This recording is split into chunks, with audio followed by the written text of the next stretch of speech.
네, 2부 시작하도록 하겠습니다. 코스피가 반등에 성공했습니다. 다시 반등을 하려고 이러는 건지 내일장을 저희가 더 살펴봐야 될 것 같습니다. 0.02% 오른 1710.59포인트로 마감이 됐습니다. 1700선을 1710선을 지켜내는 모습을 보여줬고요. 반대로 코스닥 같은 경우는 0.22% 하락한 506포인트로 마감이 됐습니다. 외국인들 어제 같은 경우는 장 후반부에 매수로 전환이 됐지만 오늘은 이 매도폭을 조금 줄이는 데 그쳤습니다. 한 680억 원 정도 매도를 하면서 마감된 것으로 확인이 되고 있고요. 선물 쪽에서 외국인들이 좀 많이 샀네요. 선물 시장에서 3,500계약 정도를 매수를 하면서 프로그램 매수를 촉발시키는 모습을 보여줬습니다. 오늘 증시의 마감 상황 시황센터 연결해서 자세히 알아보도록 하겠습니다. 시황센터입니다. 네, 시황센터입니다. 코스피가 다시 막판 뒷심을 발휘했습니다. 1710선까지 오르면서 사흘 만에 반등했습니다. 실적 개선에 대한 기대감으로 미국 다우지수가 11,000선을 회복했다는 소식에 오늘 코스피도 오르면서 장을 출발했습니다. 어제보다 4포인트 오른 1714로 출발한 이후에 하지만 바로 순매도로 전환을 했습니다. 외국인들이 장외 거래를 제외하고는 3거래일 연속 순매도에 나서면서 지수에는 하방 압력을 가했습니다. 장중에는 1700이 붕괴되면서 1699포인트 선까지 하락하는 움직임을 보이기도 했는데요. 하지만 낙폭을 점점 줄여갔습니다. 외국인들의 순매도 규모가 점차 줄어들었고요. 환율이 장 막판 들어서 다시 1124원까지 오르면서 수출주 위주로 매수를 유입시킨 것으로 분석됩니다. 오늘 코스피는 어제보다 0.29포인트 오른 1710선에서 장을 마친 것으로 집계됐습니다. 이어서 코스닥 흐름 살펴보겠습니다. 코스닥 지수는 오늘 약세로 장을 마쳤습니다. 어제보다 1.7포인트 오른 509로 장을 출발한 이후에 장 초반에 하락 반전했는데요. 뚜렷한 매수 주체가 나타나지 않은 가운데 개인이 매수와 매도를 오갔고요. 기관 쪽에서 차익 실현 매물이 나온 것이 지수에 하방 압력을 가한 것을 보입니다. 코스닥 지수는 어제보다 1.14포인트 하락한 506포인트에서 장을 마쳤습니다. 이어서 시가총액 흐름 어땠는지 살펴보겠습니다. 코스피 쪽부터 살펴봅니다. 삼성전자가 0.2% 하락하면서 82만 원 선으로 내려왔습니다. 82만 8천 원의 거래를 마쳤는데요.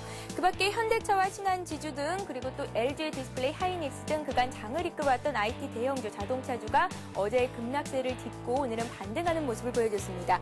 포스코는 오늘 실적 발표를 할 예정인데요. 포스코는 1분기 실적이 기대에 못 미칠 것이라는 예상이 나오면서 오늘 약세 흐름을 보인 것으로 분석됩니다. 1% 하락한 53만 8천 원의 거래를 마쳤고요. 반면에 어제 6%대나 급락했던 현대차가 2.6% 오르면서 오늘 장 상승으로 장을 마쳤습니다.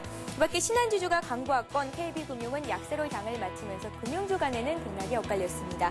현대중공업이 강세로 장을 마쳤고요. LG전자, 하이닉스 모두 올랐습니다. LG 디스플레이 역시 1% 이상 올랐는데요. 외국계 창구에서 매수세가 유입됐습니다. 그 밖에 현대모비스도 오늘은 강세로 장을 마쳤습니다. 이어서 코스닥 쪽도 살펴보겠습니다.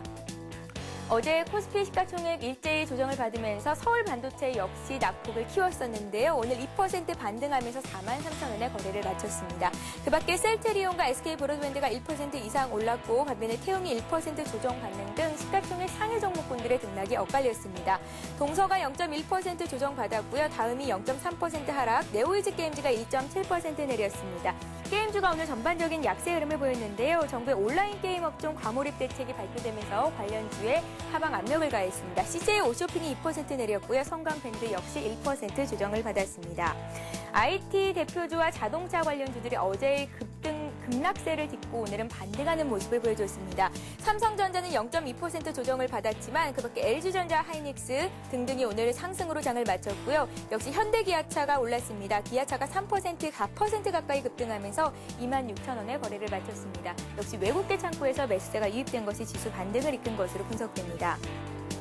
연합가계 상태 유료로 관련주가 일제히 하락세를 보였었는데요. 위안화 절상에 대한 기대감이 나오면서 국내 상장된 중국 기업들이 이틀째 상승세를 보였습니다. 차이나킹이 6% 급등했고요. 차이나하우란, 중국 원양자원 등도 1% 이상 올랐습니다. 위안화가 절상되면 중국의 내수 시장이 확대되고 관련 기업이 실적이 좋아질 것이라는 기대감이 나오고 있습니다. 천안함 한미의 인양 작업이 진전되면서 오늘 방위산업 관련주가 일제히 상승하는 모습을 보였습니다. 삼성테크니 1.3% 후반부 들어서 더 상승폭을 늘렸고요. 스페코 그리고 삼영 ENC는 가격 제한폭까지 급등했습니다. 휴니드도 6% 오르면서 오늘 장 마쳤습니다. 지난 9일에 인도 정부가 주파수 경매를 시작한 가운데 수혜를 받을 업종에 대한 기대감이 몰리고 있는데요. 거대한 인도에서 와이브로 시장 진출의 길이 열린 만큼 관련주에도 관심이 가고 있는 상황입니다. 위다스가 가격 제한폭까지 올랐고요. 기산텔레콤은 8%나 급등을 했는데요. 기산텔레콤은 KT와 납품 계약을 체결했다는 소식이 호재로 작용한 것으로 보입니다. 그밖에 서화정보통신과 영우통신, FR텍 모두 오늘 2% 이상의 상승세를 보였습니다. 지금까지 시황센터였습니다. 네, 외국인이 매도로 전환을 했네요. 3월 들어서 단 하루 매도를 했었죠. 4월 들어서도 계속해서 순매수를 했었는데 좀 아쉽게도 오늘 매도를 하는 모습을 보여줬습니다. 오늘장 더욱 자세하게 한번 알아보도록 하겠습니다. 동양종금증권 원상필 연구원 연결되어 있습니다. 안녕하십니까? 네, 안녕하십니까? 네, 1710선 지켜냈습니다. 장 후반부만 하더라도 좀 반등할 수 있을까 없을까 의구심이 좀 들었는데 그래도 반등에 성공했네요. 네, 그렇습니다. 미국 증시의 최고치 경신의 영향으로 장중 그리고 개장 초 상승 출발했던 코스피 지수는 장중 이제 외국인들의 주식 매도와 더불어 약세 흐름을 계속적으로 이어왔습니다. 하지만 마감 무렵에 강한 외국인들의 저가 매수 그리고 기간의 매물이 줄어들면서 지수는 결국 1700선을 회복하면서 마감됐습니다. 일단 오늘 시장은 이제 크게 봤을 때 두 가지 악재와 그리고 두 가지 호재가 충돌하는 모습이었는데요. 전일 이제 알코아를 통해서도 확인됐듯이 미국 증시의 실적 기대감이 계속적으로 증시의 상승 요인으로 작용하고 있습니다. 더불어 출구 전략 연기에 따른 유동성 효과가 지속되면서 전체적인 증시의 자금 유입이 계속적으로 일어나고 있고요. 이러한 그 유동성 효과 그리고 실적에 대한 기대감들이 글로벌 증시의 추가적인 상승 동력으로 작용하고 있습니다. 반면에 이제 조금 전에 말씀하셨다시피 외국인들이 장중 기준으로 봤을 때 사흘 연속 주식을 매도하는 흐름을 나타냈고요. 이에 따라서 주도주들의 반등 탄력도 점차적으로 둔화되는 흐름들이 나타나고 있습니다.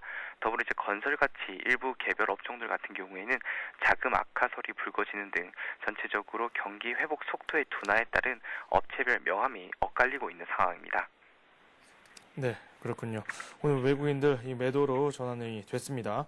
일단 미국 쪽 관심이 크게 생겨날 수밖에 없습니다. 알코아가 실적을 발표를 했고 어닝 시즌 뉴스에 저희가 관심을 귀 기울일 수밖에 없는데요. 인텔이 실적 발표를 또 기다리고 있습니다. 국내 시장에서 포스코가 있긴 하지만 해외 증시 쪽으로 저희가 눈이 많이 가고 있는데요. 해외에서 저희가 살펴봐야 될 변수들 어떤 것들이 있을까요? 네, 일단 말씀하신 것처럼 이제 전일 알코아의 실적은 시장의 기대치를 충족시키는 서프라이즈 수준이었습니다. 이제 오늘 같은 경우에는 그 인텔의 실적 발표가 예정되어 있는데요. 영업이익은 30억 달러 그리고 순이익은 21억 달러 정도에 육박할 것으로 보고 있습니다. 이는 이제 그 전년 동기 대비해서 약 3배 이상의 강한 증가세를 기록한다라고 볼 수 있고요. 그래서 이제 이런 그 인텔의 실적 발표 그리고 이런 기대감들이 미국 증시의 추가적인 상승 원인으로 작용할 것으로 보고 있습니다. 더불어 이제 3월 수입 물가 지수와 그리고 2월 무역 수치가 발표되는데요. 전체적으로 이들 지표 같은 경우에는 최근 글로벌 증시 그리고 미국 경기의 회복 기대감을 추가적으로 충족시켜주는 수준의 결과치들이 나올 것으로 예상하고 있습니다. 다만 이제 문제는 최근까지 미국 증시도 IT 업종의 강한 상승 흐름이 지속됐었고요. 오늘 이제 인텔의 실적 발표가 그 중요한 그 계기가 될 수 있다고 보고 있는데요. 인텔의 실적 발표에 또 한 번의 서프라이즈가 오히려 차익 실현의 기회가 되지 않을까라는 우려도 제기되고 있는 상황입니다. 따라서 인텔의 실적이 호실적을 발표하더라도 과연 이러한 그 발표치들이 시장에 어떤 영향을 미칠지에 대해서는 오늘 시장이 상당히 관심을 기울이고 있는 부분이라고 할 수 있습니다. 네, 그렇군요. 해외 증시에서는 인텔의 실적이라든지 여러 가지를 살펴봐야 되겠고 국내 시장에서는 역시 환율 쪽을 많이 살펴봐야 될 것 같습니다. 우리 증시가 한 단계 올라가려면 수출주들이 상승을 해야 될 텐데 환율 오늘 반등에 성공하는 모습을 보여주기는 했는데요. 향후 환율 추이는 또 어떻게 될지 그에 대한 부분도 언급 좀 부탁드려도 될까요? 네, 이제 어제 같은 경우에는 그 원화 강세가 강하게 진행되면서 IT하고 자동차들이 급락하는 흐름이 나타났었는데요. 일단 오늘 같은 경우에는 말씀하신 것처럼 환율이 반등하면서 IT와 그리고 자동차주들도 반등에 동반 성공하는 모습이었습니다. 전체적으로 이제 원달러 환율 같은 경우에 지금 기업들의 영업이익에 직접적인 훼손을 미칠 수 있는 기준이 약 1,120원 정도로 보고 있고요. 아직까지 이제 그 수준까지는 진행되지 않고 있고 또 정부도 구두 개입을 통해서 원달러 환율의 추가적인 그 강세에 대해서는 일정 부분 경계하겠다라는 그런 의견을 피력하고 있다는 측면에서 이제 현 구간에서 원달러 환율이 급속한 강세로 전환될 가능성은 높지 않다라고 보고 있습니다. 다만 이제 위안화 절상이라는 이벤트가 앞두고 있는 상황이고요. 최근 무역 수지나 또는 전체적인 서비스 수지를 보더라도 아직까지 그 달러가 전체적으로 국내 시장으로 유입될 수 있는 유동성이 충분한 상황이기 때문에 이런 부분들에 대해서는 IT와 자동차 등 수출주들이 어느 정도는 부담을 느낄 수 있는 구간이라고 보고 있습니다. 네, 그렇군요. 그렇다면 내일장 전망을 한번 해봐야 될 텐데 내일 저희가 살펴봐야 될 사항 어떤 것들이 있을까요? 일단 이제 단기적으로 봤을 땐 가장 중요한 결국 그 미국의 실적 발표에 대해서 미국 증시가 어떻게 반응하느냐 이 부분이 가장 중요한 변수라고 할 수 있고요. 현재 미국 증시 같은 경우에는 다우지수 기준으로 11,000포인트라는 상징적인 지수대를 돌파한 상황입니다. 그래서 연중 최고치를 돌파한 상황이기 때문에 매물대 소화 과정 없이 바로 상승할 수 있는지 아니면 기술적인 저항대 돌파에 따른 일정한 되돌림이 진행될지에 대해서 이제 추가적으로 지켜보는 과정이 남아있다고 볼 수 있고요. 국내 증시 같은 경우에는 오늘 1702포인트에 위치한 20일 이평선이 지지되는 가운데 마감됐습니다. 더불어 기존 주도주들이 급락 하루 만에 반등에 성공했다는 측면에서 일단 추가적인 반등 가능성을 염두에 두고 제한적인 박스권의 등락에서 저점을 높여가는 움직임이 나타날 것으로 보고 있습니다. 네, 원성필 연구원 고맙습니다. 네, 감사합니다. 네, 잠시 후 뉴스가 이어집니다.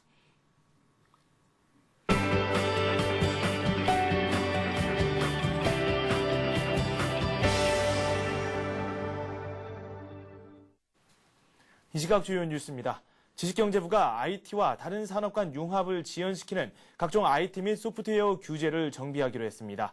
지경부는 오늘 IT 소프트웨어 규제 개선 민관합동위원회 출범식을 갖고 IT 소프트웨어 규제 개선 계획과 해소 방안에 대해서 논의했습니다. 오늘 회의에서는 공공기관이 보유하고 있는 데이터베이스에 대한 규제와 게임 사전 심의제, 본인 확인제, 액티브엑스 기반의 스마트폰 금융결제 등이 신규 비즈니스 창출을 저해하는 요인으로 지적됐습니다. 위원회는 이달 말까지 IT 산업 전반에 걸쳐 직간접 규제나 관행을 발굴할 예정입니다. 또 이를 토대로 오는 6월까지 개선 방안을 규제개혁위원회에 상정하는 등 맞춤형 해소 전략을 추진할 계획입니다. 앞으로 300가구 이상의 공동주택은 에너지 소비량을 인터넷에 의무적으로 공개해야 합니다. 또 입주자가 리모델링에 동의했더라도 철회를 할 수 있게 됩니다. 국토해양부는 이 같은 내용의 주택법 관련 규정 개정안을 내일 입법 예고하기로 했습니다. 개정안에 따르면 앞으로 분양주택이나 임대주택을 포함해 300가구 이상의 공동주택은 에너지 소비량과 관리비 항목 등 10여 개 항목을 공동주택 관리정보 시스템에 의무적으로 공개해야 됩니다. 또 리모델링에 대한 철회 규정을 마련해 행위 허가 신청 전까지는 입주자가 기존 동의를 처리할 수 있도록 했습니다. 자영업자의 소득이 늘어나면서 사회보장분담금도 8년 만에 가장 큰 폭으로 증가했습니다. 사회보장분담금은 국민연금이나 건강보험 등 사회보장 비용에 대해 수혜자로서 분담하는 금액으로 소득이나 재산 등을 기준으로 분담 비율이 매겨집니다. 한국은행에 따르면 자영업자와 미취업자의 지난해 사회보장분담금은 13조 7억 원으로 2008년보다 13% 늘어났습니다. 이 같은 증가율은 2001년 33% 이후 가장 높은 수준입니다. 한국은행은 사회보장 비용에 대한 수혜자 부담액이 늘었다는 점은 자영업자의 소득이 늘어난 결과라고 설명했습니다. 기획재정부가 국고 보조 사업의 문제점을 개선하기 위해 관련법 개정안을 마련해 국고 보조 사업에 일몰제를 도입하기로 했습니다.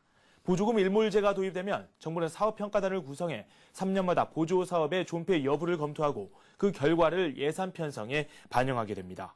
정부는 또 목적과 성격이 유사한 사업은 보조금을 통합 운용하기로 했으며 보조금에서 발생하는 이자는 국고 반납을 원칙으로 했습니다.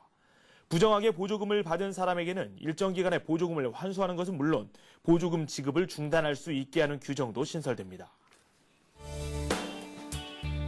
증권금융 뉴스입니다. 대우증권이 펀드와 랩 어카운트 등 자산관리 상품의 총 수탁 잔고 40조 원을 돌파했습니다. 지난해 4월 30조 원을 넘어선 지 약 1년 만입니다. 대우증권은 이를 기념해 주가연계증권 2종, 파생결합증권 1종, 소매채권 2종 등 총 5종의 상품을 1,000만 원 이상 매입한 고객에게 사은품을 제공합니다. IBK 기업은행은 토지보상 고객에게 각종 편의를 제공하는 IBK 토지보상 예금을 출시했습니다. 이 상품은 입출식 예금인 MMDA 통장으로 토지보상 시장에서 공급되는 토지보상채권을 현금으로 바꿔 예금할 수 있습니다. 하락장에서 수익을 추구하는 우리 자산운용의 우리 코스프 인버스 상장지수 펀드가 10월 유가증권 시장에 상장됩니다. 우리 코세프 인버스 ETF는 코스피 200 지수 수합물의 가격 수준을 나타내는 F코스피 200 지수를 기초지수로 해 기초지수의 일간 수익률과 반대로 움직입니다. 한국투자증권이 퇴직연금 제도에 대한 종합적인 정보를 제공하는 퇴직연금 뉴스 합본어를 발간했습니다. 퇴직연금 뉴스는 지난 2008년 6월 퇴직연금 연구소 설립 이후 지난달까지 매월 발간된 퇴직연금 뉴스의 주요 연구 자료로 총 3권으로 구성됩니다.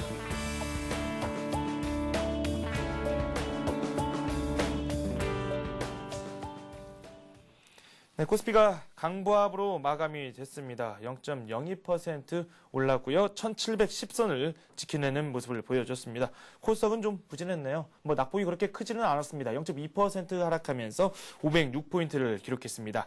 환율이 반등에 성공했다는 점에 좀 관심이 가고 있습니다. 1123원 90전을 기록했는데요. 오늘 9원 80전이라는 그래도 비교적 높은 상승률을 보여주면서 이 수출주들에 대해서 외국인들이 다시 관심을 가지는 계기가 됐습니다. 포스코가 잠시 후에 또 실적을 발표할 예정으로 있는데요. 이게 우리 증시에 어떤 영향을 미칠지 많은 체크가 필요할 것 같습니다. 철강금속주 전반적으로 어떤 영향을 미칠지도 상당히 중요한 변수가 될 것으로 보이고 있습니다. 오늘 밤에는 미국에서 발표되는 인텔의 실적 발표, 바야흐로 어닝 시즌의 계절이 왔다. 다시 한번 강조드릴 수 있겠습니다. 오늘 저희가 준비한 소식은 여기까지입니다. 여러분 고맙습니다.